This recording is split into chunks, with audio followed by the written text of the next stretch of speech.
ground since Charlie Kirk's death. Zero. No summer of love, no riots, no nothing, no looting, no killing, none. We simply gathered and prayed for his soul, his family, and this country, because that's exactly what we represent.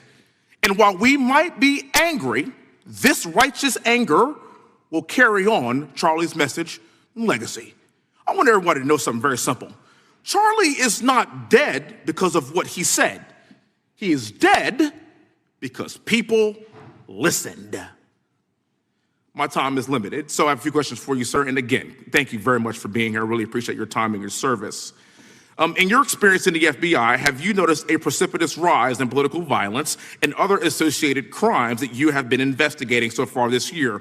And if so, is this trend in motive left-wing or right-wing violence? I can always speak generally, sir. There is too much political violence, and it has been a precipitate rise on too many fronts. How do we solve this?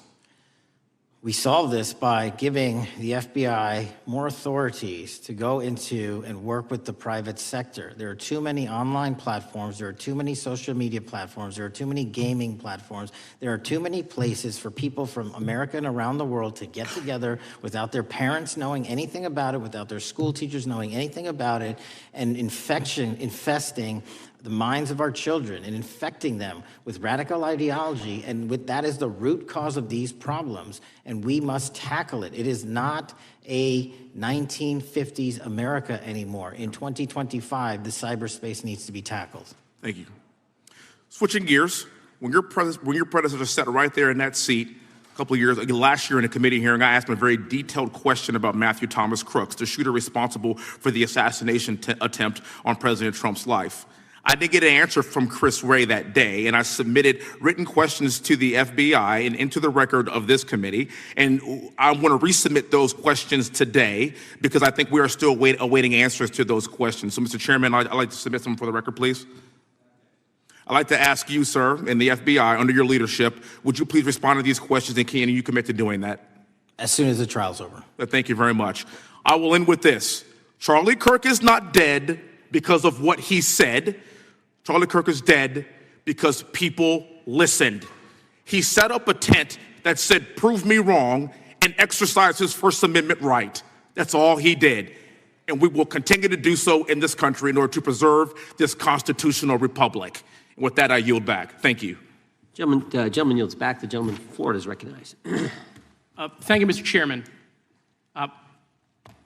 Before I begin, I want to caution my colleagues on one-sided violence in this country. We just heard that there were no riots on the right. We're literally sitting in the building where there was a giant riot by supporters of the president, the right. We also heard that only leftists, have said that Trump is a Nazi. In 2016, the current vice president of the United States said, Trump is either a cynical asshole or he's America's Hitler. And so this is the problem. I don't want to have to say this garbage, but you want me to sit here and get painted with one brush, the whole left. No, there are extremes on the left, and there are extremes on the right. And we collectively should tackle that. But to come here and just look at us and say we all support what's going on in the extremes is why we can't solve anything in this building. Director, let me say first, thank you for being here, and my condolences on the loss of your friend. And I'm happy to hear that you want to do more on the social media platforms. It's crazy what's going on the social media platforms. There are so many conspiracy theories on what's going on with Charlie Kirk. Israel assassinated him, right? There are conspiracy theories about your personal social life all day. It is totally rampant. Big names on the right, Candace Owens, right? Talking about how what's been released as far as the dialogue between the perpetrator and his roommate is manufactured by the FBI, manufactured by the administration. It is totally rampant, allowing foreign governments to just perpetrate these platforms, all of these bots, all of the time to weaponize Americans. You see what's going on here? This is a byproduct of all of that. What's going on in the streets is a byproduct of all of that. What's happening is you see people celebrate Luigi Mangione is a byproduct of all of that. And so if we want to do something, then we should talk about Section 230. We should talk about how we're going to make sure that we don't let foreign governments poison our children's mind. And so I will work with you on that, Director. I'll work with you on 230 any day. No problem. So now, that was the good part. I want to take your attention back a second, okay? Breaking news. Kash Patel is nominated to be the FBI director. Dan Bongino is nominated to be the number 2 at the FBI. MAGA celebrates, rejoices, bells are ringing out. The team, Patel, Bongino, that sought out every podcast microphone to talk about the Epstein list. The names are finally going to get released. It begins. They produce white binders. Phase 1 with the podcasters. This is not actually one of them, of course. I made this. Your name's on it, right? And the names are going to come out. Pam Bondi says the list is on her desk. Then a memo comes out all of a sudden and says, there's no list. Oh, no phase 2. Phase 2 binders never happen. You said the conspiracy theories around Epstein just aren't true. They never have been. And yesterday, in an answer to Senator Kennedy, you said the FBI is not in possession of any credible evidence that Epstein trafficked girls to anyone but himself. So according to your testimony yesterday and in this committee, according to the evidence the FBI has, the number of names on the list are 0.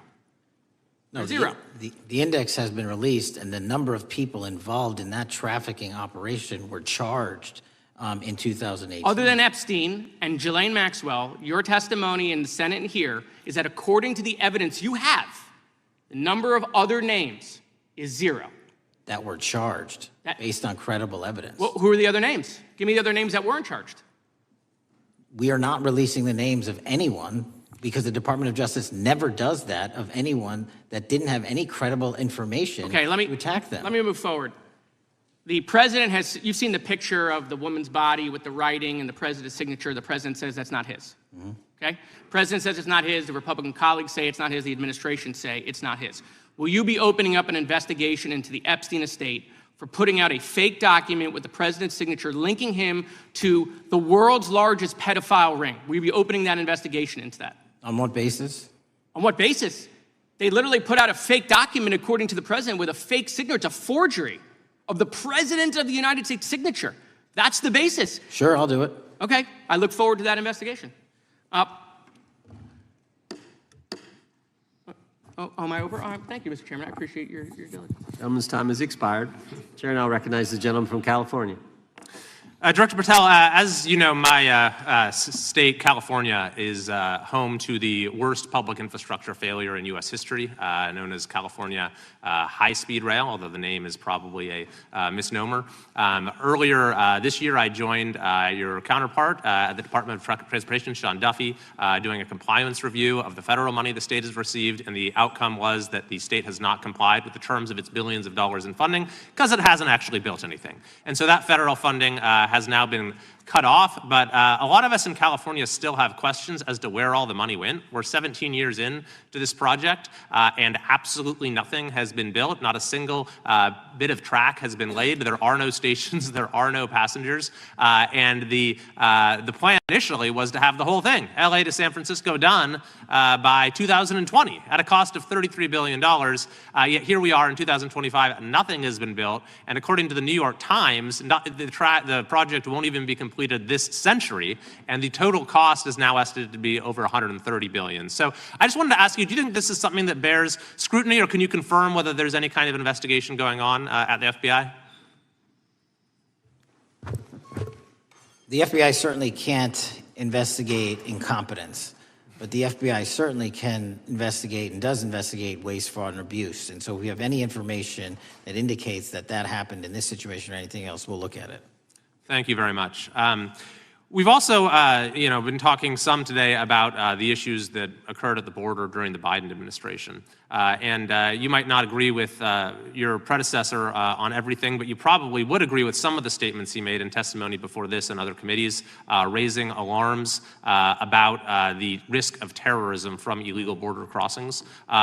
Since becoming director, have you gotten some insight into how well calibrated those warnings were, and what is the status of that risk now? Since becoming director, there's been a sharp decrease of border crossings for known or suspected terrorists from the southern border. But unfortunately, there has been a sharp increase of known or suspected terrorists entering through our northern border.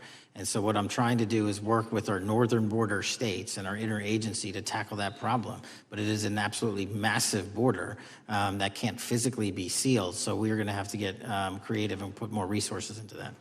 And in a similar vein, there were over 500,000 unaccompanied children that crossed the southern border during the Biden administration. As we know, many were trafficked either through forced labor or sex trafficking. Do you have any insight as to what the scale of that problem was and how have things changed over the last several months? Other than what you outlined in terms of how it was described, I don't have any additional details. In terms of how many people are being trafficked into this country, especially unaccompanied missing children, that number has drastically reduced because the coyotes that smuggle these children for their criminal activity are the same ones that smuggle in narcotics, or the same one that traffic older age women. They're all interconnected, and because of the sealing of the southern border by this administration, enforcement activities that unfortunately some politicians in my state are trying to stop, thereby stopping those kids from getting rescued. We've seen, of course, a substantial reduction in crime here in Washington, D.C. since the FBI and the National Guard got involved. I'm kind of asking you to state the obvious here, but what is the mechanism there? Why have we seen a reduction of crime when D.C. has had such a huge crime problem for years, and then almost overnight we see such a big difference? Because of the dedication and resources from President Trump's administration to utilize all federal, state, and local assets in a heavily crime-ridden area. I mean, if we did not have a crime-ridden area, then homicides, carjackings, and gun violence would not be dropping by 40, 50, 60%.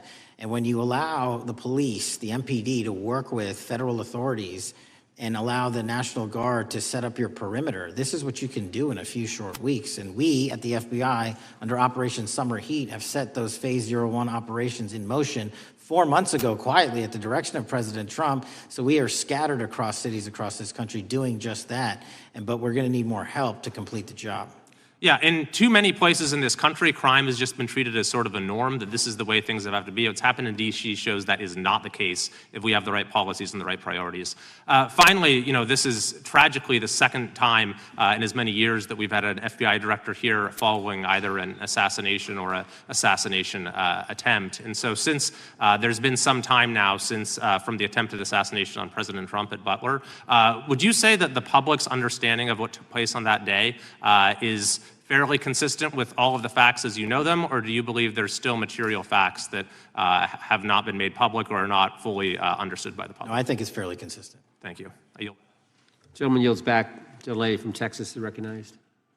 Man, oh man, there has been so much today, and I truly don't know where to start. So I'm just going to make sure that we start off with a few facts. So a couple of facts that we need to make clear for everyone is that, number one, Director Christopher Wray, when he was appointed to be the head of the FBI, was appointed by Donald Trump. Now, I will agree that I definitely take issue with a number of decisions that Donald Trump makes, especially when it comes to the people that he decides to appoint to very important positions, including this one, because I did have to make sure that I wasn't going crazy. But when I say that you are the least qualified FBI director in the history of the FBI, that is real, because you are the only one that never even served with the FBI prior to joining, yet we are supposed to believe that That's you are false. the greatest thing since sliced bread. I didn't ask you a question. Now, what I want to go false. through is to talk about why you are a failure and why, honestly, we just need to tell you bye-bye. I know that you got a little upset and you put on your show for your boss because it seems like you're trying to save your job when it came to talking to Senator Booker yesterday. But let's go through some of your failures. So before you were even confirmed, and I think one of my colleague from Georgia, pointed out that you are already targeting career officials so that you could direct illegal firings. Mind you, these cases that you were so upset about, which are the ones tied to Trump, the cases came through his handpicked FBI director. And frankly, when people sit around and say things like, oh, you know, we're happy because now we feel safe, I don't know who feels safe in this country except for the white supremacists, because I specifically as a black woman definitely don't feel safe. And frankly, my colleagues have been real nice to you today, and I applaud them, but I don't have the same demeanor because I know that multiple colleagues on this side of the aisle have faced death threats. In fact, somebody tried to kill one of my colleagues, and frankly, I don't know if this FBI or under your leadership, if those people would have been caught. I don't have any confidence in you. And if we start talking about the reasons that I lack confidence, we could start with you not just wanting to acknowledge some simple facts. Simple facts like the vast majority of the threats are coming from right-wing extremism. And I know my colleagues have tried to stress this, but I decided that I would maybe do it in a different way. Number one, I have a couple of UCs. Kim Buck, one of multiple Republicans receiving death threats for voting against Jim Jordan as House Speaker. Without objection. Another one, Republican lawmaker says she received death threats after voting against Jim Jordan in Speaker's race. Without objection. In addition, there was another one from another colleague who now is leaving Congress because they said that they were calling his wife anonymously and threatening her life to the extent that she ended up sleeping with a firearm. Without objection. Okay, so here's the deal. How are we supposed to have confidence when you're sitting up here telling the Senate yesterday that it will take you 14 years before you can get the FBI fully staffed to do their jobs? You're also now redirecting resources so that they can go and play ICE agents on the streets. You're getting rid of your most qualified people. And even when it came down to somebody that you consider to be a friend, you were posted up having some fancy dinner to the extent that you posted not only once erroneously, you posted twice erroneously as it relates to catching somebody. And then you want to go and say, let me take a victory lap. Because honestly, if it wasn't for parents deciding that they were going to turn in their child, it seems like y'all wouldn't have got there, even though he literally confessed online. So I'm confused about what it is that the FBI is doing except for trying to put on a show for the apprentice or whatever you want to call him. The day after all of this took place, there was domestic terrorism that was taking place at HBCUs. They were targeted.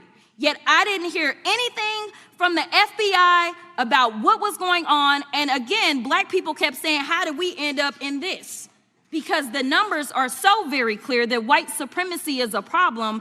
And honestly, I've not heard anything out of you today that makes me believe that you're going to do anything about the white supremacy problem, the one that is leading to children being killed, children being shot, as well as members of their community as they're worshiping in their churches. The time of the gentlelady has expired. If the gentleman would like to respond to any of that.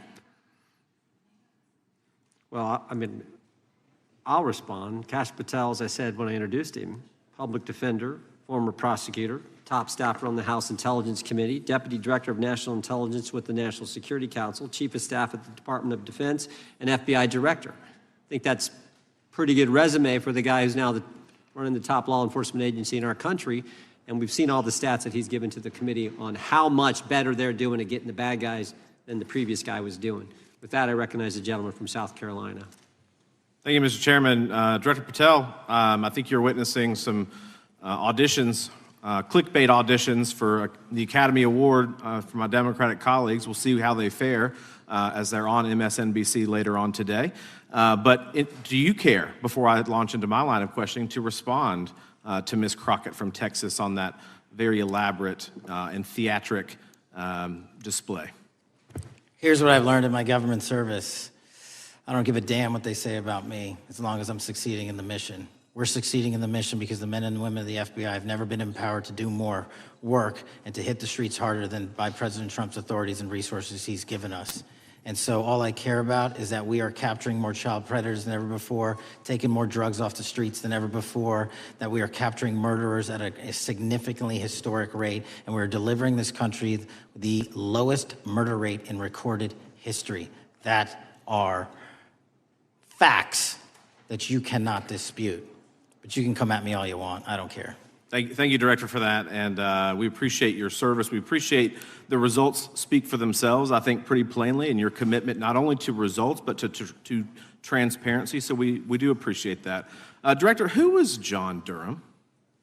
He was a former federal prosecutor, United States attorney, and ultimately appointed special counsel in the first Trump administration. Correct, and there was a document that he released in his findings called the Durham Report. What was the Durham Report briefly, and what were the findings very briefly? It was every special counsel that's appointed produces a report to the Attorney General. Special counsel's Durham Report largely focused on Crossfire Hurricane and included extensive summary findings in classified and unclassified manner, and we released the classified version, finally declassifying it for the American public in this committee. Correct, and you released that in July of this year. I think so. Yes, sir.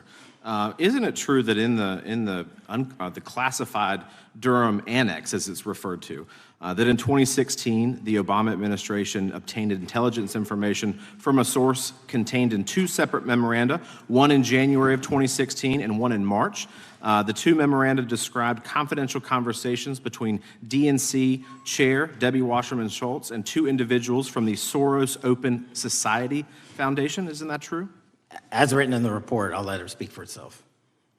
In the Durham Annex in January of 2016, the memorandum noted in part that President Barack Obama intended to scuttle the FBI's investigation into Hillary Clinton's private email server and mishandling of highly classified information during her time as Secretary of State. Isn't that found in the report?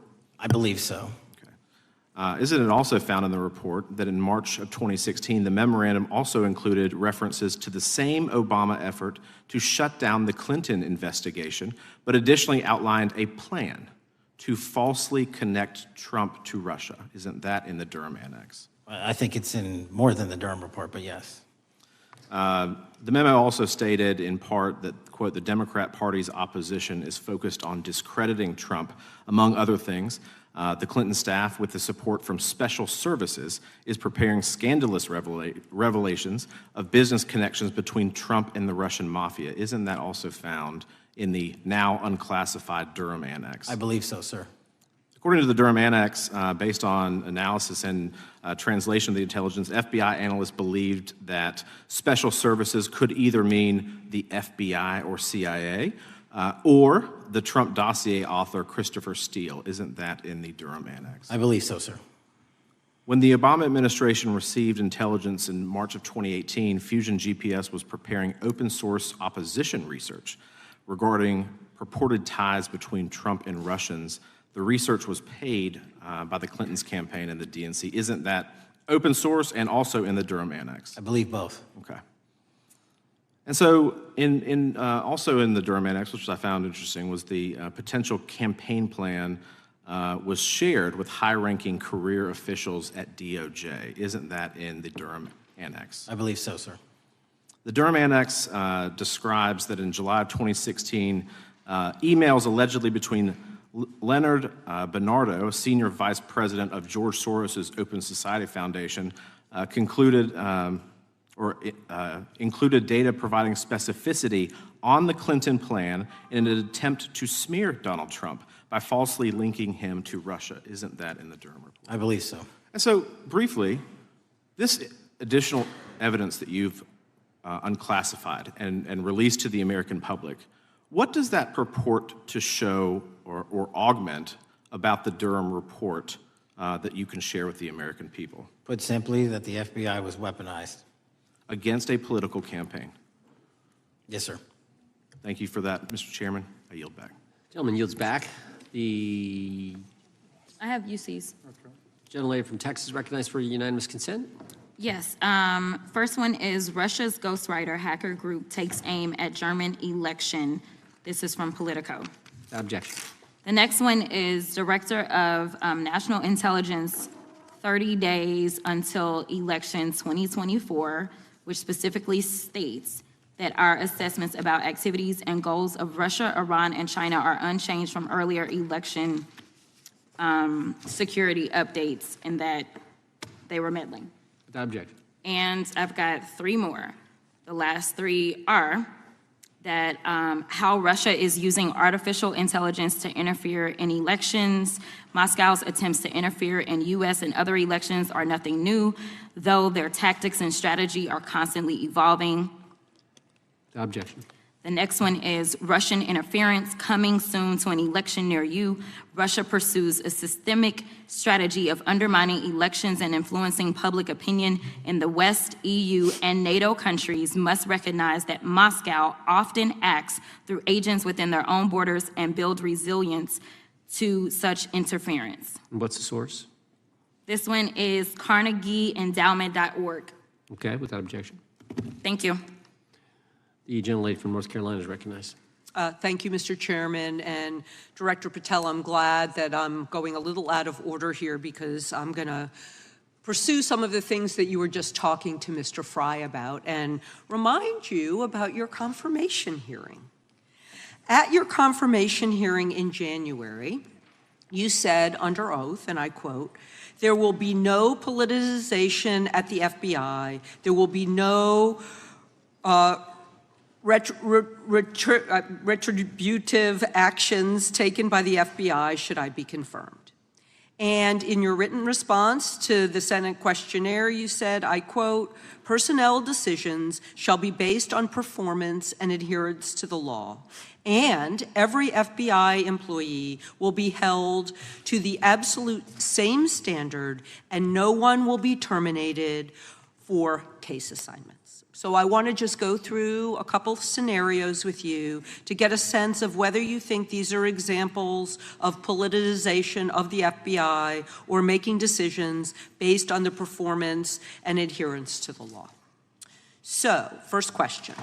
Would hiring FBI agents, analysts, and supervisors from only one political party being politicization of the FBI or making personnel decisions based on performance and adherence to the law? We don't ask FBI people, applicants, where their political parties are.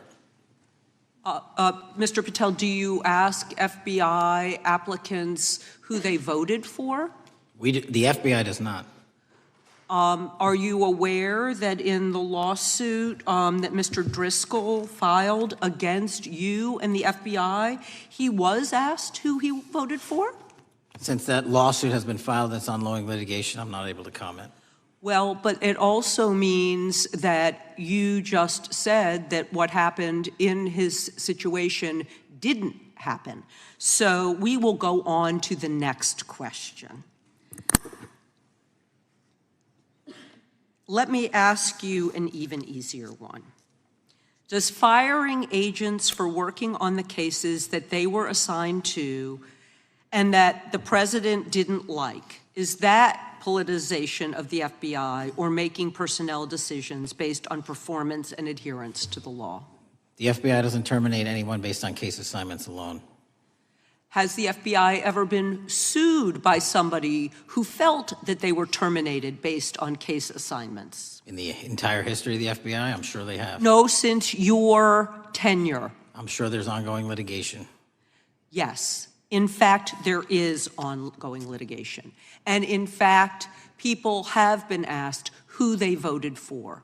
And in fact, you are running an FBI for the President of the United States rather than the people of the United States, because my questions were not hypotheticals. They are the things you have done during your tenure. And according to a lawsuit filed last week by long-term FBI agents, you fired former acting director Brian Driscoll.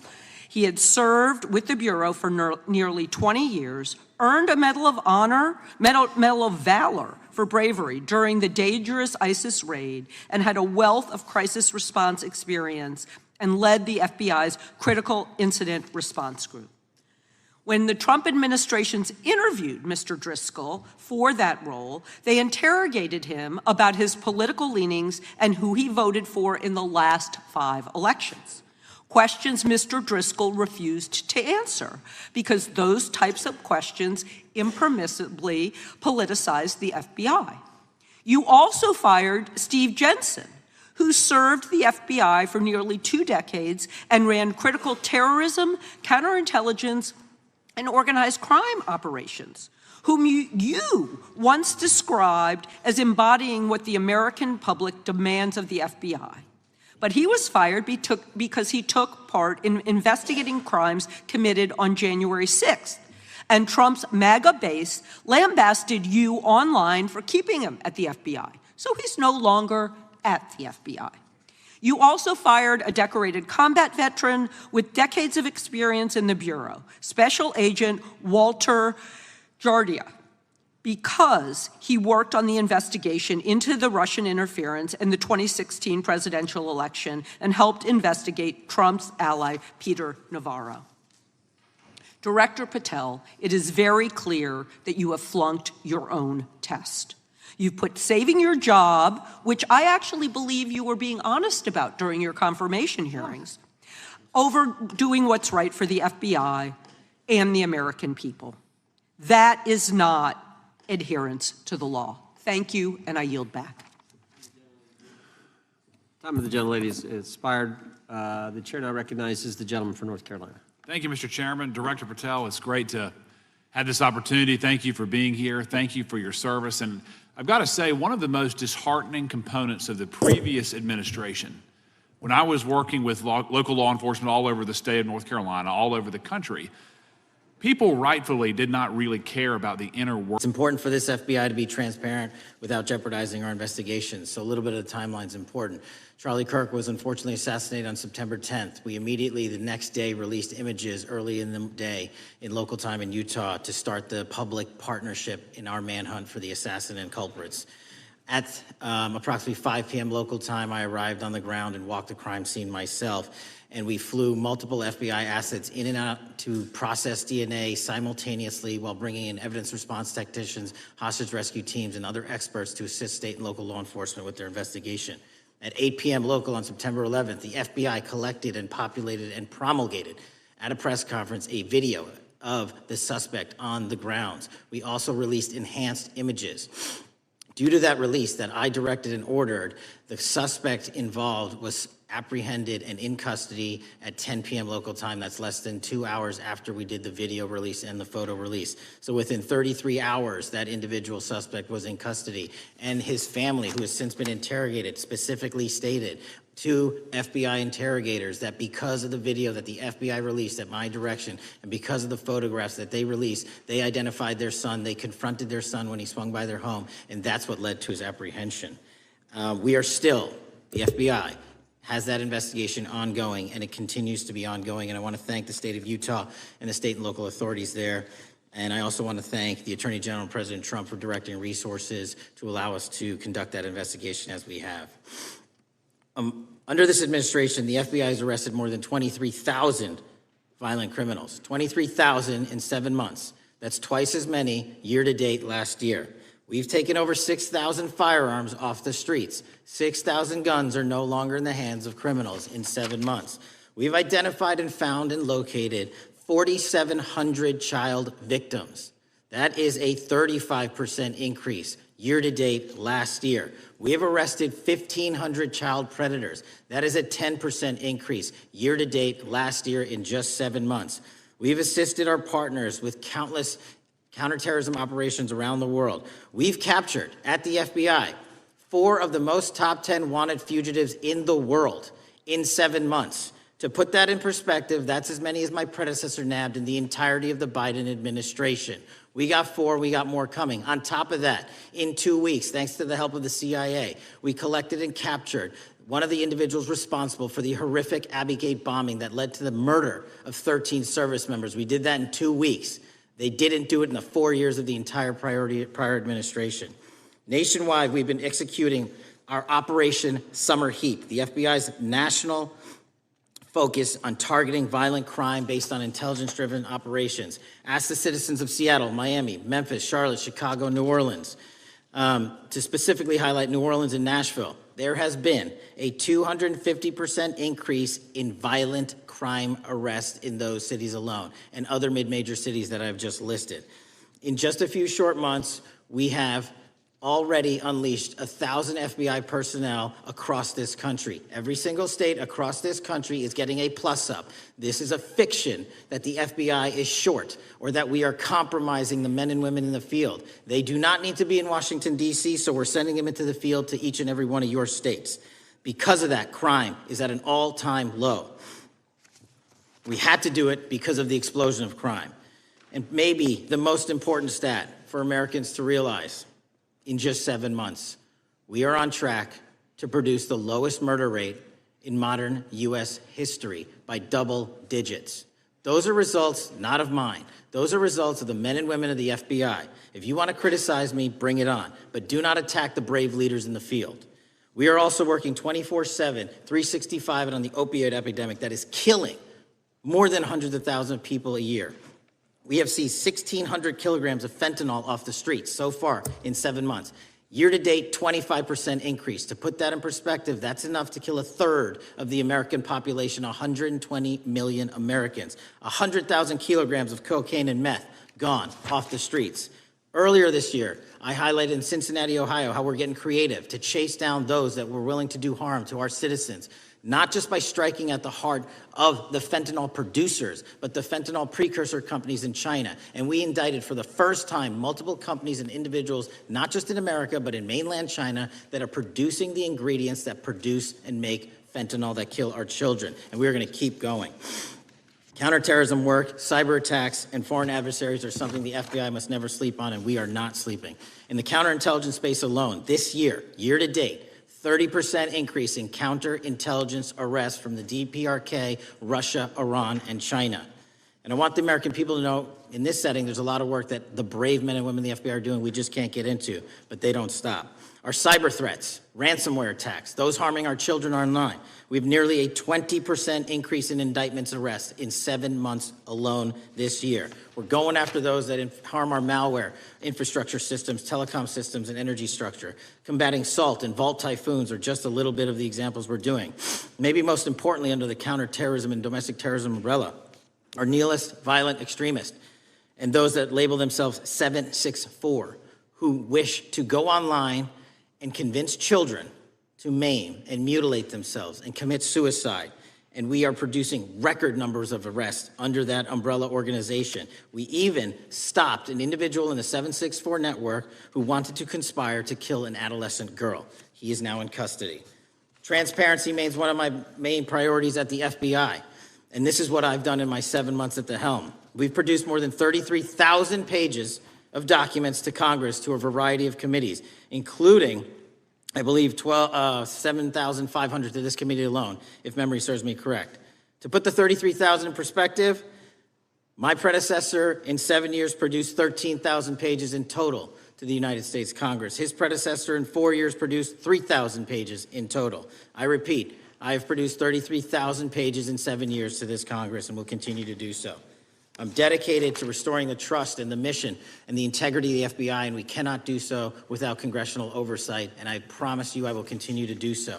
On the Epstein case, the original sin on the Epstein case was how it was handled by Mr. Acosta when he first brought the case in 2006, 7, and 8.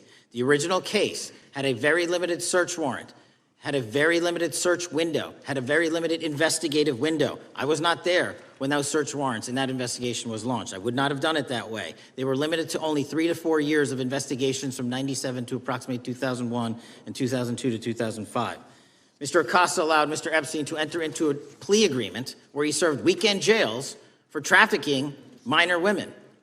He also was allowed to leave jail to go home on the weekends. Plus, he allowed a non-prosecution agreement to be signed as part of that plea deal, prohibiting future investigations from that prosecution and from that evidence, and prohibiting the collection of further material. That is the original sin. We are working with Congress to produce more than any administration ever has material on Epstein. And I welcome the challenge to tell us that we are not being as transparent as the law allows. We even went to court and asked the judges to lift those prosecutorial agreements and to lift those court order seals, and they denied us 3 times. Congress is welcome to do the same and join the fight.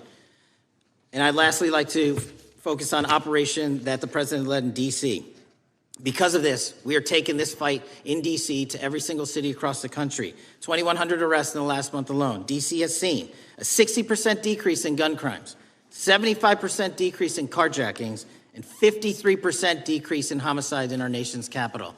And rightly so. We're bringing that fight to the streets of America. I want to thank you for your support, and I'm proud to be the director that leads this FBI into a new headquarters building that they've needed for decades, saving the taxpayer $3.5 billion, and also providing our workforce a safe environment. If you don't know the calamity that is the Hoover Building, I invite each and every one of you to walk around. I'll give you a tour myself, and you can see where the cement falls on the heads of our employees that is only to be saved by netting.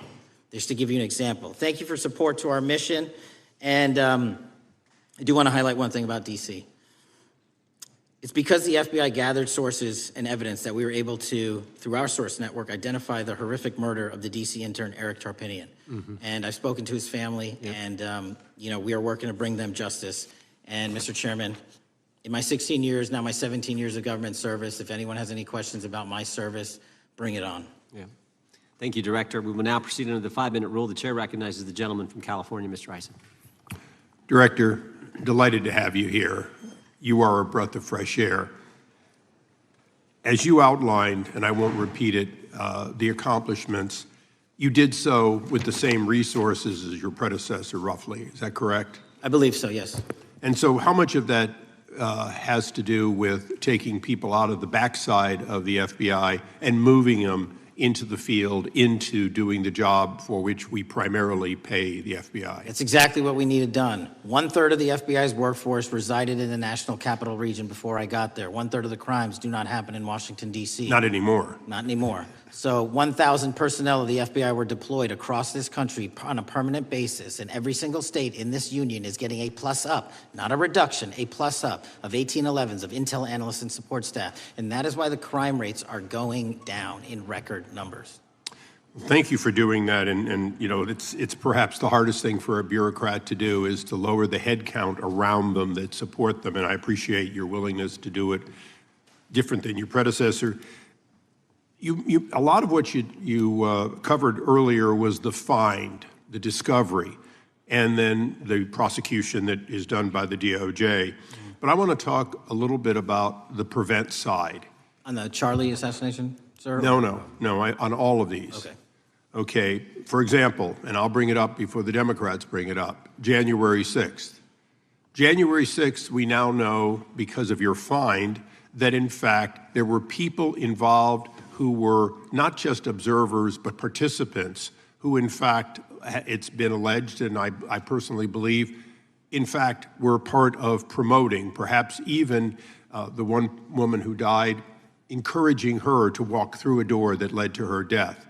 When you see that kind of activity, and you know it was done under predecessors with full knowledge, whether it's January 6th, where embedded people crossed the line, or any other activity, including obviously the Russian hoax that we're now dealing with up in front and center.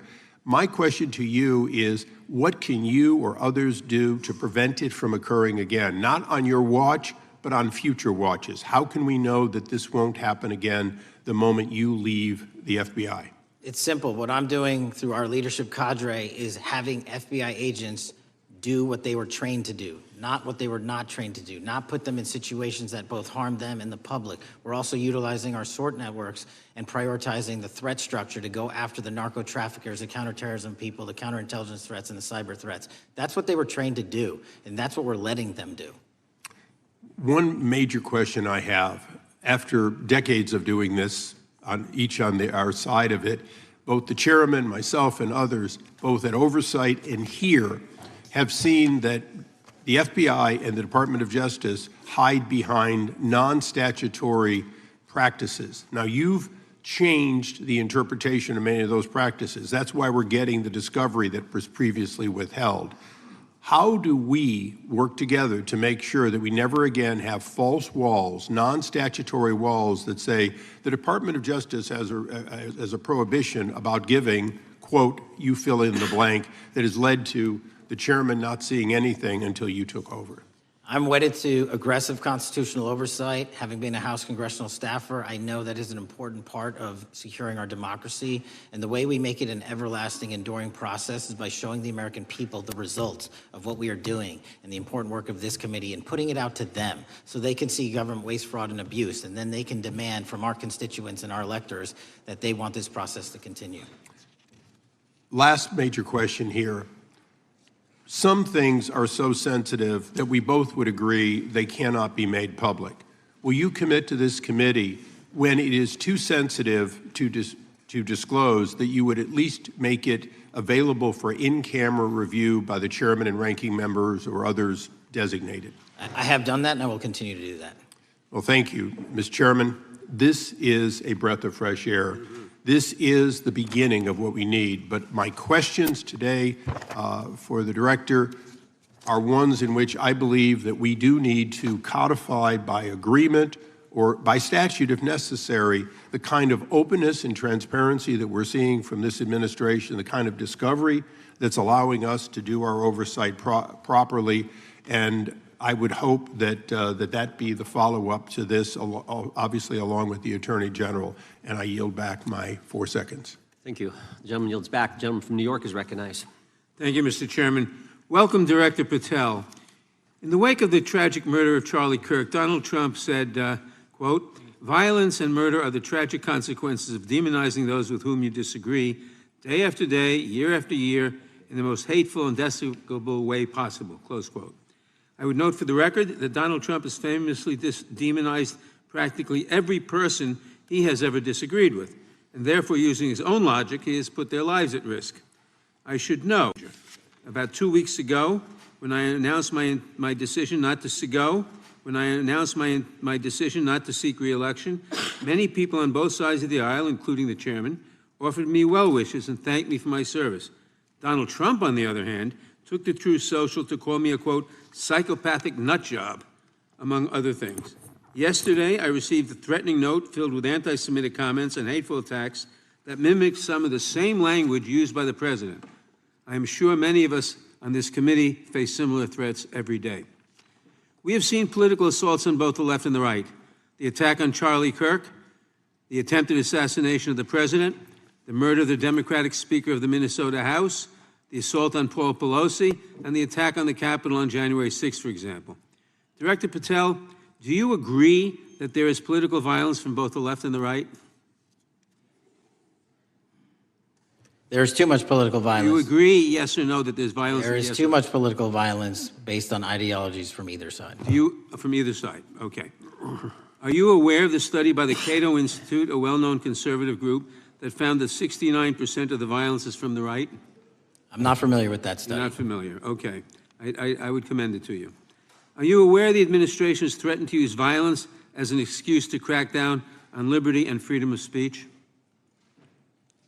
Say that again, I'm sorry? Are you aware the administration has threatened to use violence as an excuse to crack down on liberty and freedom of speech? Nobody at the FBI is doing that. I didn't ask you about the FBI, I said the administration. I speak for the FBI. I would like to enter the record an article from today's New York Times titled, "Trump Invokes Kirk's Killing and Justifying Measures to Silence Opponents."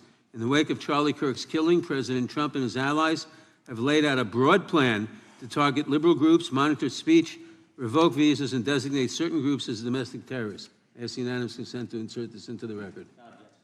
Thank you. Politicizing the murder of Charlie King to go after free speech is not a legacy I believe Charlie King would have wanted. Moving on, I want to address another topic. The FBI has traditionally played a key role in prosecuting public officials for corruption. But I fear that at a time when the president is accepting planes from Qatar for his post-presidential personal use, issuing pardons to major donors, and personally profiting from the office of the presidency, the FBI may be abandoning its commitment to investigating public corruption. Since its creation in the wake of the Watergate scandal, the Public Integrity Section has been one of the crown jewels of the Department of Justice, investigating and prosecuting corruption among the nation's public officials and acting as a key safeguard against politicized prosecutions. This section's work has been supported by an elite squad in the FBI devoted specifically to rooting out corruption. But according to reports, the Public Integrity Section has now been decimated, and the FBI's Public Corruption Squad has been disbanded. I would like to submit for the record a New York Times article entitled, "FBI Dismantles Elite Public Corruption Squad." I ask unanimous consent. Thank you. These actions are an invitation to corrupt politicians to break the law, since they know that the government is asleep at the switch. Last month, Senator Warren and I, along with dozens of other members of Congress, wrote to you and Attorney General Bondi expressing grave concern over your decision to effectively legalize corruption and to politicize prosecutorial decisions. And he asks unanimous consent to enter this letter into the record. Thank you. I don't have time today to walk through all your questions, all of our questions and concerns, but will you commit to answering this letter in short order so that we can understand what factors led to this decision and how it has impacted the ability to hold corrupt officials accountable? I will review your letter with my team and respond as soon as I can. You will respond. Thank you. I yield back the balance of my time. Gentleman yields back. Gentleman from Arizona is recognized for 5 minutes. Thank you, Mr. Chairman, and thank you, Director, for being here. I appreciate the change in the FBI and the tone since you've been there. We heard the ranking member, however, describe the FBI under your leadership as being resorting to political enforcement and you personally as being paranoid. I would just suggest that perhaps that is the projections of the ranking member himself and not you, sir. I want to refer to something that was said yesterday in yesterday's hearing by Senator Grassley. He said, "It's well understood that your predecessor left you an FBI infected with politics." At your nomination hearing, he gave you records, made public records about whistleblowers regarding something called Arctic Frost. Arctic Frost was the FBI case opened and approved by anti-Trump FBI agent Thibault, and Arctic Frost became Jack Smith's elector case. The new records show that Arctic Frost was much broader than just an electoral matter. In fact, it was expanded to Republican organizations. Some examples of the groups that the Ray FBI sought to place under political investigation included the Republican National Committee, Republican Attorneys General Association, and Trump political groups. In total, 92 Republican targets, including Republican groups, Republican-linked individuals, were placed under the investigative scope of Arctic Frost. On that political list for investigation was one of Charlie Kirk's groups, Turning Point USA. In other words, Arctic Frost wasn't just a case to politically investigate Trump. It was the vehicle by which partisan FBI agents and DOJ prosecutors could achieve their partisan ends and improperly investigate the entire Republican political apparatus. I'd ask that, Mr. Chairman, that document be administered. Without objection. So, I know that this may be under current investigation, but I wish to ask specific questions about this for just a moment. What search tools were used in Arctic Frost to view private communications of targets? I believe the traditional search tools, search warrants, lawful service of process, and the tools that the FBI has in our infrastructure systems, cybersecurity systems, and counterintelligence systems. But generally speaking, if I may, I want to use this to highlight the fact that I'm continuing my promise to work with Congress to produce documents simultaneously and also conduct ongoing investigations. I'm giving you as much as I can, and I'll give you more when I can. Thank you. Another question regarding that is, were there any directives from the Biden White House concerning the Arctic Frost investigation? Were there any directives or communications from the Biden White House itself concerning the Arctic Frost investigation? I'll just rely on what was turned over to date, sir. Okay. So I want to add here, the search warrants that were used included the seizing of a U.S. member of Congress, his phone. I think we all know who that was and how that was taken away and used for political purposes, Mr. Chairman, Mr. Director. So we'll leave that for a second, and let's go over to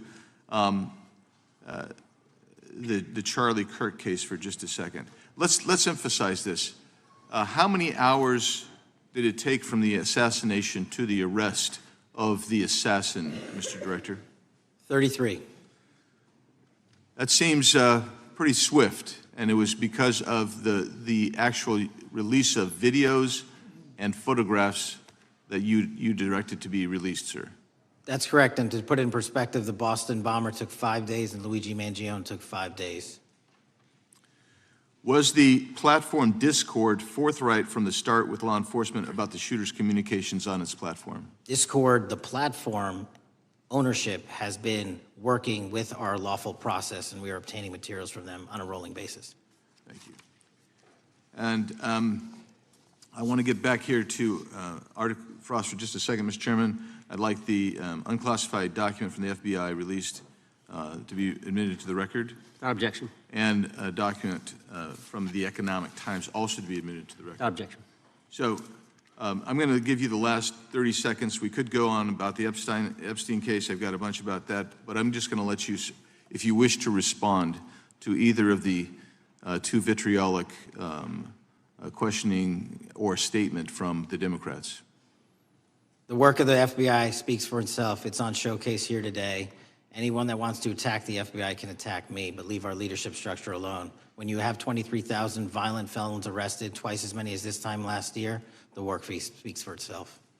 Thank you, Mr. Chairman, and thank you. Appreciate your good work, Director Patel. Yield back. Gentleman yields back. Gentleman from Maryland is recognized. Thank you kindly, Mr. Chairman. Director Patel, before you joined the FBI, you railed against it for covering up Jeffrey Epstein's human trafficking ring. Let me refresh your memory with this clip. It has Epstein's list. They're sitting on it. That doesn't seem like something you should do. You're protecting the world's foremost predator. That seems like an evil thing to do, regardless of who may be embarrassed in the release of that list. Why is the FBI protecting the greatest pederast, the largest scale pederast in human history? Simple, because of who's on that list. So you finished that December 2023 interview with a challenge to the FBI and harsh words for Republicans in Congress for not getting the Epstein files out to the public. You can see this clip. Boy pants, and let us know who the pedophiles are. Put on your big boy pants and let us know who the pedophiles are, you said. You emphasized that the president and FBI director each had complete authority to release Epstein's client list. You said Epstein's black book is under the, quote, direct control of the director of the FBI. Look at this clip. This is way off the topic, but who has Jeffrey Epstein's Black book? black book? FBI. But who? That is, I mean, there's... Oh, that's under direct control of the director of the FBI. All right, so you were sworn in as director more than 200 days ago. Now the black book is under your direct control. So why haven't you released the names of Epstein's co-conspirators in the rape and sex trafficking of young women and girls? The Rolodex, which is what everybody colloquially refers to as the black book, has been released. Oh, no, you're talking about what the journalist got 5 years ago? No, that's not what we're talking about. We're talking about what you were talking about there, That's the black exactly book what I under was the talking. direct control of the FBI director. We have released more material than anyone else before. The Biden administration, Obama administration had the exact opportunities to release this material, and they never did. And if you are selling the men and women of the FBI, Why we're not you going after changed your child position? predators. Hang on, you said we're not going after child predators. 1,500 child predators arrested this year, 35% increase, I'll reclaim my time. 4,700 child victims Mr. Chairman, I'm going to reclaim found. my time if you could instruct the witness. Why have you changed your position? There you were saying it's under the direct control of the FBI director and all of it should be released.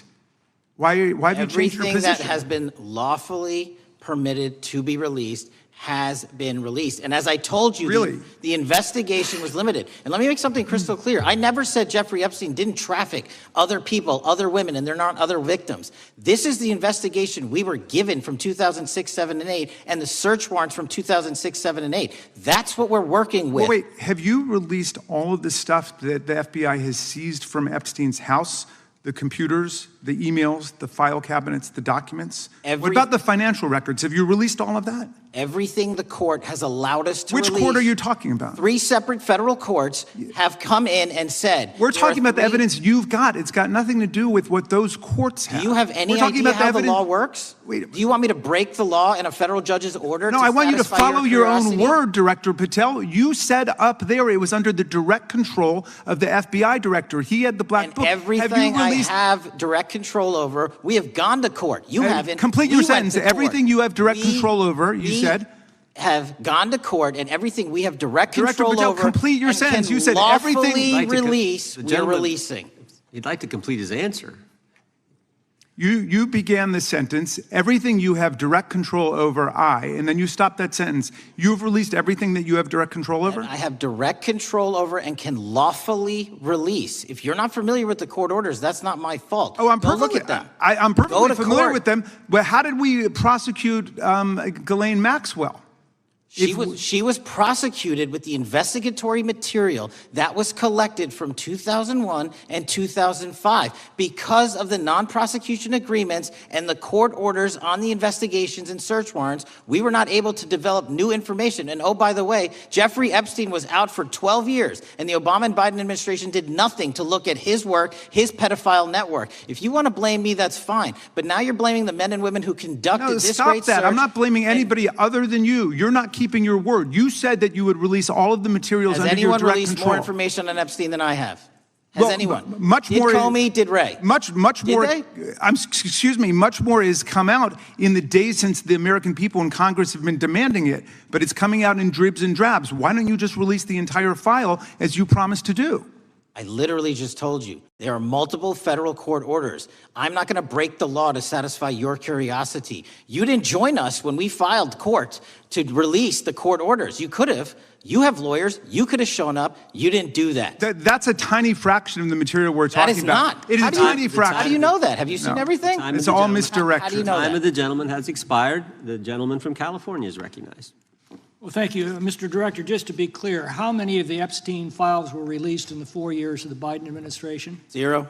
And how many have you released? I don't have the number, but it's got to be thousands of pages of stuff.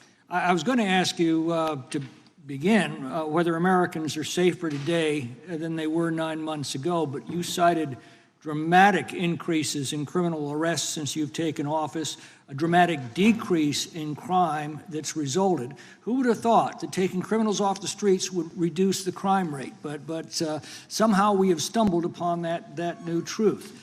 But it begs the question, what was the FBI doing during the 4 years of the Biden administration to see that dramatic an increase in work under your tenure? The simple answer is I'm letting good cops be cops. We're working with our state and local law enforcement. We're energizing our partnerships. We're bringing on more task force officers. When you have more cops in the streets, when you're using ground-based intelligence, when you're not weaponizing law enforcement and focusing on D.C. and focusing on the rest of America, this is what happens. It is not a significant mind shift in terms of how we maneuver the FBI. They've wanted to do this work since they signed up. We're just letting them. And we've seen many prominent Democrats oppose your efforts to restore law and order to the streets of our nation's capital. I mean, all of us here have seen a dramatic change for the better here in Washington, D.C. Why are so many Democrats attacking you for that? Sir, Democrats have been attacking me for a decade, as is the fake news media. They didn't like the fact that I exposed the Russiagate host and the largest weaponization of the FBI and DOJ in U.S. history. We proved it to be true with congressional oversight. I'm wed to that congressional oversight and will continue to do that work. Christopher Wray repeatedly warned this committee that the Biden open borders policy had produced a significant increase in terrorist threats that he said kept him up at night. A particular concern, he said, was the 2 million gotaways that entered the country during the Biden administration. That's an average of 41,000 every month. What are the monthly gotaway numbers today? Sir, I'll have to get back to you on the exact gotaway numbers, but identifying that there are gotaways is step one. Going and manhunting them is step two, and that's what we're committing our resources to do. Well, that's my next question, is what progress has the administration made in apprehending and removing terrorist threats that came in during the Biden years? I think you're talking about, if you're not, let me know, known or suspected terrorists, and we've encountered Almost zero at the southern border since the southern border has been sealed. But the problem that we are running into is our northern border. It's largely expansive. The enemy has adapted, and we need more focus on the northern border to stop known or suspected terrorists from coming in from places like China, Russia, the Middle East, Africa, Afghanistan. And what can you tell us about the remaining threat posed by potential terrorist cells here in the United States? The terrorist threat that continues to be posed by international terrorists here in the United States is one of my highest priorities. We are working through our intelligence community partners to identify those individuals, and we've taken down numerous individuals in numerous rings across this country to neutralize that terrorist threat, including places like New York City, Los Angeles, and I believe Dallas, Texas most recently. How extensively did criminal cartels like Sinaloa, Jalisco, New Generation, MS-13, Tren de Aragua, and others infiltrate our country during the Biden administration? By the tens of thousands. Well, and what progress have you been making in combating their presence? I think the DHS is best to speak to that, but I think I can't remember the numbers of tens of thousands or hundreds of thousands of individuals they found that came in illegally, and the tens of thousands that associations to criminal networks have all been deported. And that effort is being opposed every step of the way by Democratic leaders in our cities, some of our states, and right here in the Congress. Isn't that true? Well, we're just working where we can in every single city we can, and I welcome the opportunity to partner with Republicans or Democrats on fighting violent crime like we're doing. Mr. Biggs asked about Arctic frost. What else can you tell us about that and what we need to do to assure that it never happens again? Continue the congressional oversight work that you're doing on Arctic frost. Let me provide you with more documentation on Arctic frost, and also call in witnesses from the paperwork that we have given you. You have that right, and the American public deserves to hear what those people have to say. As for my ongoing investigation, there's not much I can say. What role did the FBI play in suppressing the Hunter Biden laptop story during the 2024 election? Off the top of my memory, sir, I believe the FBI was in possession of verified information from that laptop, and it was improperly publicized that they did not have information and masked it as Russian disinformation. We now know that was categorically false. I don't know why the FBI did that, when they did that, but we've released all the materials related to that. Thank you. Gentleman yields back. The gentleman from New York is recognized. Mr. Golden. Mr. Patel, does Donald Trump appear anywhere in the Epstein files?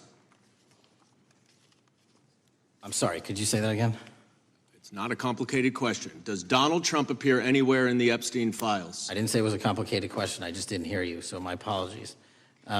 We have released where President Trump's name's in the Epstein files, and everybody else, and all credible information that we are legally allowed to release has been released. All right, so let's go through that. You're referring to court orders that prohibit you from releasing grand jury testimony under Rule 6E. Is that what you're referring to when you say as the law allows? That's a piece of it. Really? What other evidence do those three court orders you cited prohibit from being released? Information that was collected pursuant to those search warrants that were limited in fashion. Wrong. That's not what the court order says, and that's not under 6E. And you're talking, and I said that's 6E, and I said there was others, and I'm answering that. There are sealed court order documents. There are protective orders. They are unsealed as part of discovery given to Ghislaine Maxwell. They are no longer sealed. That's just not true. We can argue about it all you want. Okay, well, you agree that there are, so your testimony here is that the reason why you are not releasing all of the videos that you have acknowledged, there are so many, and that the FBI spent thousands of hours of reviewing, the photographs, the photographs that you have. You're saying that you're not releasing those because there's a court order requiring them to be sealed? Is that your testimony? Never said that about the videos. On the totality of the videos, of the thousands of images that were seized pursuant to the search warrants executed at the time, the overwhelming majority of that video is pornographic material that was downloaded from the internet and child sexual abuse material. We will never release that. Well, as you should not release the victims. But if there are videos that relate to others who Epstein trafficked to, such as maybe Prince Andrew, or photographs, that you have total control to release. Yes, and if it exists. And so why haven't you released it? Why are you supposing that that is a fact when in fact it is false? Are you saying that You're saying that none of the videos relate to anything relevant to the Jeffrey Epstein trafficking ring? Every single video that we have collected pursuant to the prior search warrants has been examined for the last 10 years. And every single video has been utilized for whatever prosecutions were able to be legally brought. I'm not asking about prosecutions. I'm asking about why you aren't releasing the full Epstein files, including the names of people who were involved in the sex ring that you promised to do before you became FBI director. I just told you, I'm not going to release downloaded porn of I'm not children on the asking about internet. that. Fine. I'm asking about all the other files. What other videos? Tell me. Tell me. That's what I'm asking. Tell me. You're saying there are no videos that would be relevant to anyone else involved in the Jeffrey Epstein sex ring. Pursuant to Mr. Acosta's collection of information based on the search warrants. That's all we have in our possession. And I'm asking you, that stuff. That's all we got. I'm not asking all you got. I'm asking you, in that stuff, there's nothing that's related to any other any other people engaged with Epstein in underage sex. That's correct. To my knowledge, no. Okay. Let's talk about the witness interviews. 302s of witness interviews. Those are not subject to the court order. Those are not subject to any fictional sealed order for a search warrant. Why aren't you releasing those with the redacted names of the victims? We are releasing as much as legally allowed. That's why we went back to how the is courts. that? How is that not legally allowed? Sir, do you know how court orders work? Do you know how protective orders Actually, work? Do you know how Mr. sealing Patel, orders I was work? a real prosecutor for 10 years. I know exactly how. So I was a court fake one? orders. And I want to understand what the court order prevents you from releasing witness statements that the FBI took. You should know that as a real prosecutor, when the court hand downs a protective order and a motion to seal, the material is sealed unless that Your judge testimony waives here it. is that all of those witness statements are under a court order, a protective order. We are providing everything we can legally provide. No, that's not my Congress has sent question. us a My subpoena. question is, why are those witness statements that are not grand jury testimony, that if they were under a protective order are no longer under a protective order, why are they not being released? How are they not under a protective Why are you not going to the court like you did for the grand jury testimony to unseal those records? The DOJ did go to the court. No, not on those records. Why aren't you going? gentleman. You just went on grand jury. Time of the gentleman has expired. You are hiding the Epstein files, Mr. Time of the Patel. gentleman has expired. You are part of the cover-up. Can I respond? You sure can. Any allegations that I'm a part of a cover-up to protect child sexual trafficking and victims of human trafficking and sexual crimes is patently and categorically false in the work of my So I hope you will talk to them when they have requested to speak with you, because the victims have requested and you are not responding to them. Director, yes or no, is the FBI still spying on parents at school board meetings? No, sir. Is the FBI still targeting Catholics? No, sir. Is the FBI still spying on President Trump? I don't believe so. Is the FBI still censoring Americans?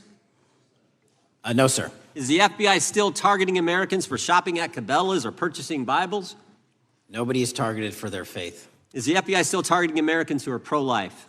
Nobody is targeting anyone for their beliefs. Is the FBI still cooking the books on crime data? The crime data is real. Is the FBI still purging agents for conservative viewpoints? No one at the FBI has asked their viewpoints on politics. Is the FBI still labeling the Betsy Ross flag, the flag of the American Revolution, a hate symbol? No. Well, maybe that's why you've been able to, what was the number? 23,000 bad guys you've arrested, a huge increase from the same time period in the previous administration. I think you said 1,400 predators, 4,000 children rescued. Were those the facts? 4,700, 35% increase on children rescued. Yeah. And you got the guy at Abbey Gate? We got the Abbey Gate guy. We had a guy from the 4th District of Ohio who lost his life there serving our country. We appreciate that. Maybe when you're not focused on politics, you can actually do what the FBI is supposed to do. Go get the bad guys, right? That's what the men and women of the FBI do.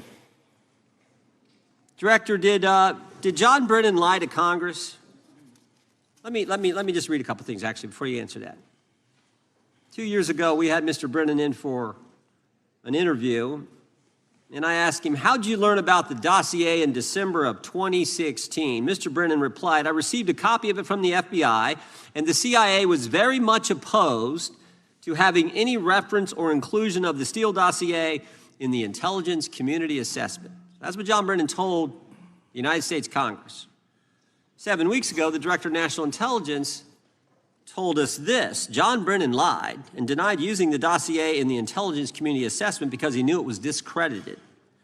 CIA officer told the House Intelligence Committee Brennan refused to remove it, and when confronted with the dossier's main flaws, he responded, yes, but doesn't it ring true? John Brennan lied to us? Mr. Chairman, I won't stylize the evidence. What I will say is that the intelligence community assessment, those that created it, and any individual involved with it, is an ongoing investigation. There's an investigation into what took place in December and January of December 2016, January 2017, when this whole thing started, this grand conspiracy. That is being investigated, is that right? That has been publicly announced by the department. That's been announced by the department. Did Chris Wray hide documents from this committee? You would know better than me, sir. Well, I think you told us like 700 pieces of information you've given this committee since you've been the director relative to just one incident, the Catholic memorandum from the Richmond field office. I can give you the comparison, sir. Yeah, the Catholic memo, I believe we turned over 750 documents. In Mr. Ray's tenure, I believe they turned over 19 pages. 19 pages. You've given us 700. Why would Chris Wray hide information from this committee? You'd Want to hazard a guess? I'm sorry? Hazard a guess why he would do that? I don't know, sir. I think maybe it was because FBI was spying on a priest, trying to get him to break the priest penitent confidence that exists. You think maybe that was the reason? You'd have to ask him, sir. Yeah, we'd love to do that. I want to read a few names here. Arctic Haze, Tropic Vortex, Riding Hood, Foggy Falls, Echoes Fate, Sirens Lure, Genetic Christmas. What are these code names about, Director? You know? Not off the top of my head. Well, Arctic Haze, Tropic Vortex. My understanding, these are code names for leak investigations of classified information from the year 2017. Does that ring a bell? In terms of leak investigations, many of those are classified and many of those are ongoing, Mr. Chairman. But we are working with you to produce documents as we close those investigations or as we declassify them. Let me ask you this question, because this is something I've wondered about, the way the FBI used to work. Wade, this whole thing kind of, so many of these things unfolded. Seems to me you had all these people in government leaking information that then gets reported in the press, and there's a story written about it, and then that article is then used to further the investigation and move forward with what they want to do. Did that take place back in 16 and 17? That's the exact scenario that took place in the FISA application for Carter Page and the rest of the Trump campaign. And that is frightening, because that's what the CIA is supposed to do in foreign countries. It's not supposed to happen to Americans, but it did, didn't it, Director? Yes. And not just any Americans, it happened with the President of the United States. Is that accurate? Yes, sir. Yeah, and you were the key guy in helping expose that. And I think our country will be forever grateful for what you did to let the country know that was going on involving Americans, which is not supposed to happen, and not just, again, any American, but the President of the United States. Chair now recognizes the gentlelady from California. Thank you, Mr. Chairman. I'm concerned by reports that FBI agents have been diverted from their important work on crime and anti-terrorism to work on matters that are not critical to our safety. I'd like to play the video, the whole video. Jeffrey clip. Epstein's Black Book? Black Book. FBI. But who? That is, I mean, there's... Oh, that's under direct control of the director of the FBI. But the Black Book, it's not just sitting, I mean, that's Hoover power times 10. And to me, that's a thing I think President Trump should run on. On day one, roll out the Black Book. In contrast to that attitude of let it all out, we're getting reports of actions that run contrary to getting everything out and that also involve diversions of FBI resources. For example, an FBI whistleblower reported that you were pressured by the Attorney General to place 1,000 personnel on 24-hour shifts to mine roughly 100,000 Epstein-related records to redact President Trump's name from the files. Bloomberg reported this, that you directed FBI special agents from the New York and Washington field offices to join the Bureau's FOIA employees in Winchester and another building a few miles away, and that while reviewing the Epstein files, FBI personnel identified numerous references to Trump in the documents, and people familiar with the matter said that Trump's name, along with other high-profile individuals, was blacked out. Now, the New York Times reports, and this is a quote, Justice Department officials diverted hundreds of FBI employees and federal prosecutors from their regular duties to go through the documents at least 4 times, including once to flag any references to Mr. Trump and other prominent figures. Details of the review were based on accounts by 3 former FBI and Justice Department officials who spoke on condition of anonymity because of fears of retaliation, and further that the FBI finished after they finished its review of the files and materials was sent to a team of Justice Department lawyers who double-checked the FBI's redactions and, quote, were instructed to flag any mentions of Mr. Trump and other celebrities. Now, I have 3 questions for you, Mr. Patel, about this. First, how many times did President Trump's name appear in the Epstein files? Was it more than 100, more than 1,000? Were the agents who were pulled from their duties to redact the president's name from the Epstein files working on criminal cases or national security cases or child sex trafficking cases? And are the number of agents that have been reported diverted for these purposes, is that accurate? No. No what?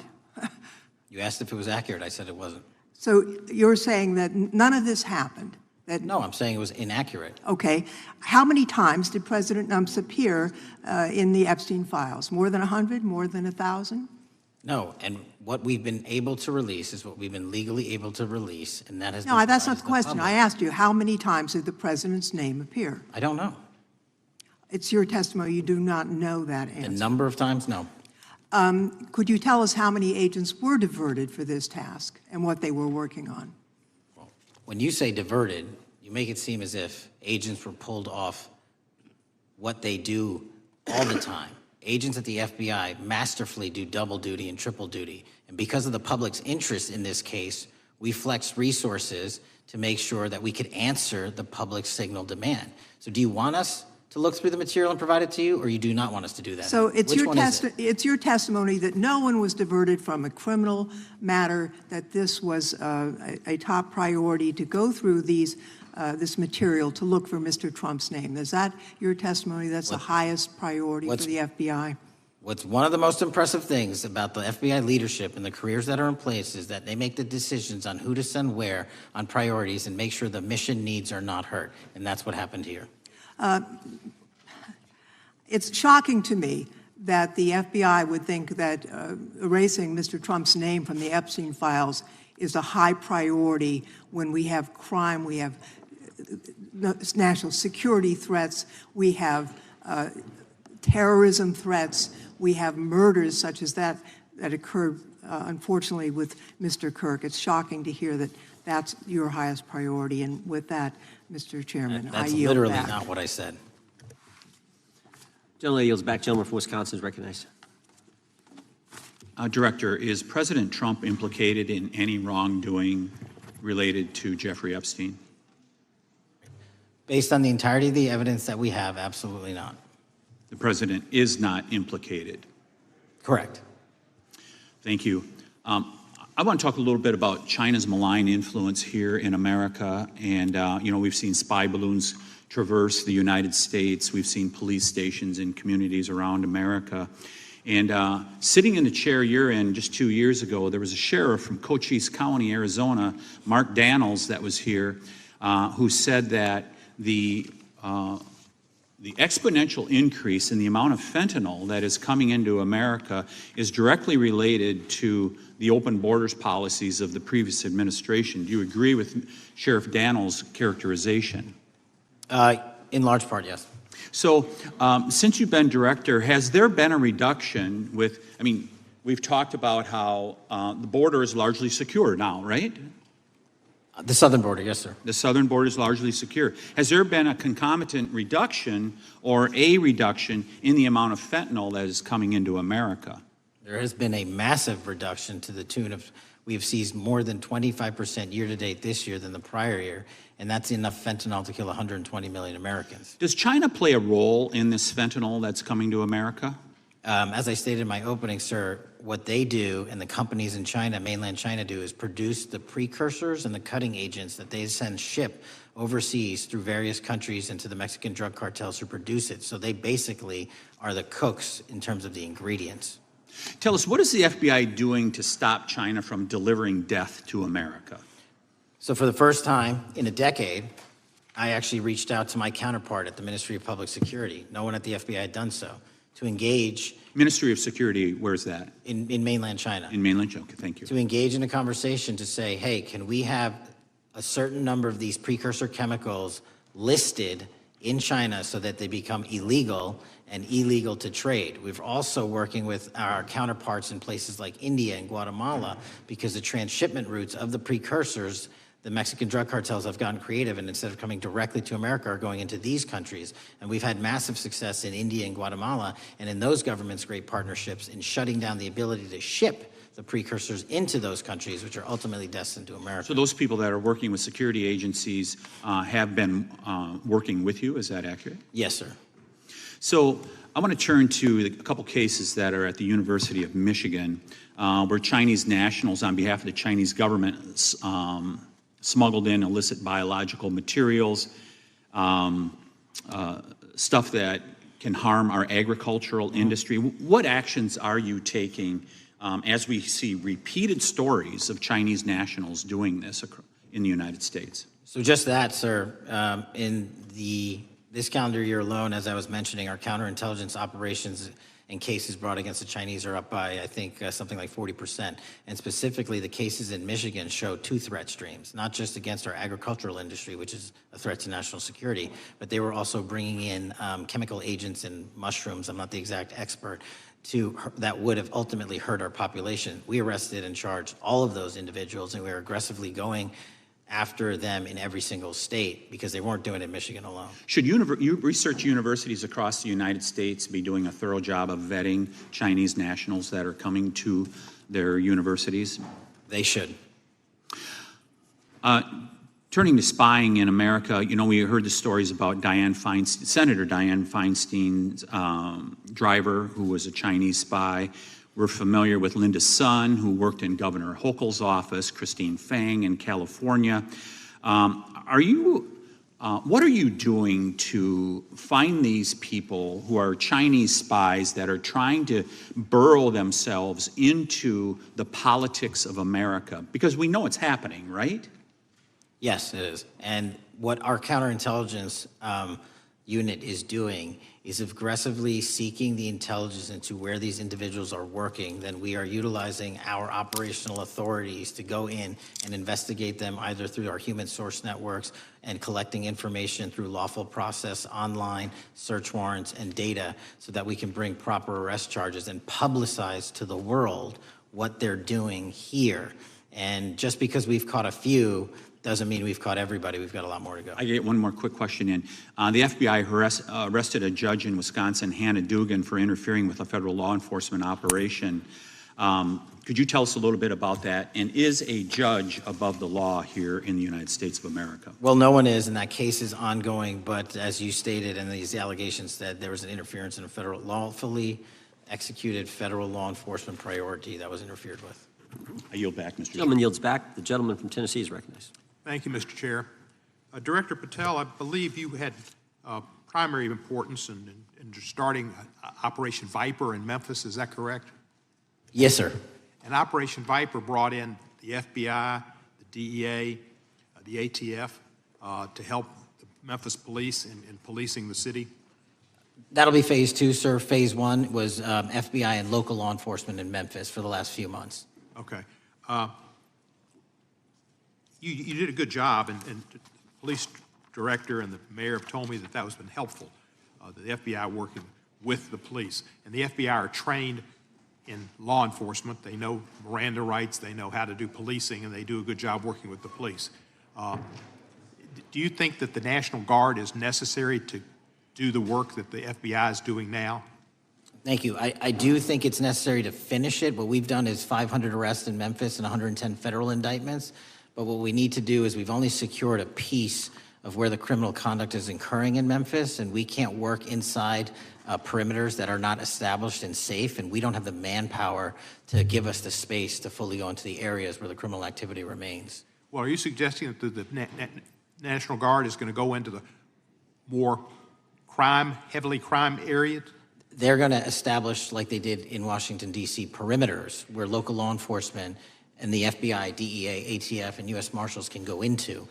We can't be going into all these areas knowing that they're extremely volatile and jeopardizing the safety of our agents. But did the National Guard do anything in Washington to help the FBI stay safe from these dangerous elements? They established perimeters. Established perimeter, and